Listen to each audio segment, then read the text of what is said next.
Jim, we're going to start with an email question. As soon as I saw this question come through this week, I thought this is going to be perfect from the show. This is an interesting, we haven't had this one before. It's from Ethan, and it says, I'm seeing a lot of people online saying they're going to refuse to wear their mask or follow any of the social distancing in stores like they have the rules to do that. Does a store's policy override your right not to wear a mask? So a very interesting question, Jim. Can a store require you while you're inside of it to follow their guidelines? Well, like most things going on right now in our society, there's not a lot of precedent for this. Not a need to wear a mask before about 4 months ago.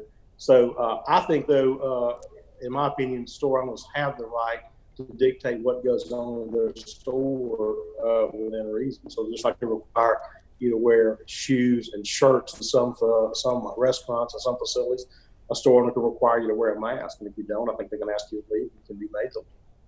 But you know, I want to talk about this a little bit too, because this is a hot button topic, and I know people. I'm sensitive to the fact that people have rights. These are the kinds of things, you know, social distancing, closing businesses down. Everybody wants to get back up and running. Everybody wants their business to function.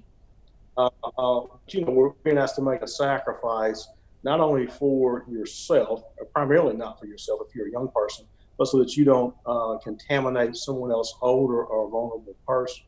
And so, you know, we've been through a lot of crises over the history of our country, and a lot of people were required to do and give a lot more. I mean, a lot of people were drafted in our wars. A lot of people served in the wars, were hurt or killed.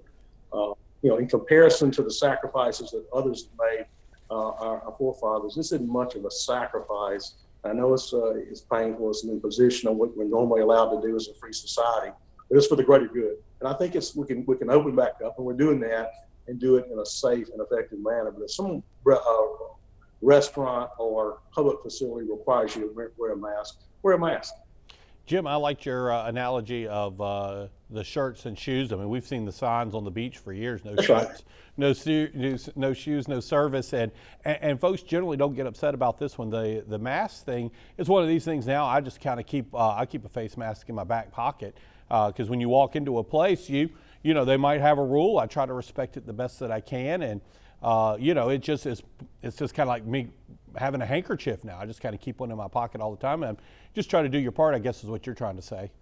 That's right. Everybody do their part. Everybody get along where you can. There are things to fight or die in a ditch over. Wearing a mask in public in the middle of a pandemic, probably not one of them. Jim, and I'm going to touch real quick here because we talked about this one 2 weeks ago. Executive orders from governors, and I'm not calling out any particular governor or any particular executive order. Some of them, though, have really been far-reaching over the course of the last 6 weeks, 7 weeks here. What are your thoughts on those? They have really kind of pressed the executive order for a lot of states to kind of its maximum limit, some would say. Well, most of what I've seen issued in the state, I've agreed with by and large.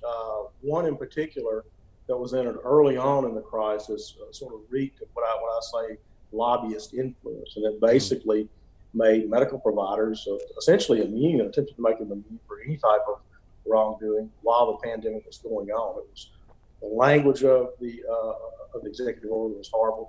The intent, you can understand people working, medical providers working, trying to save people's lives. You don't want them to be subject to silly lawsuits, but it wasn't a problem at all. Hasn't been a problem, and it reeked of sort of special interest, right?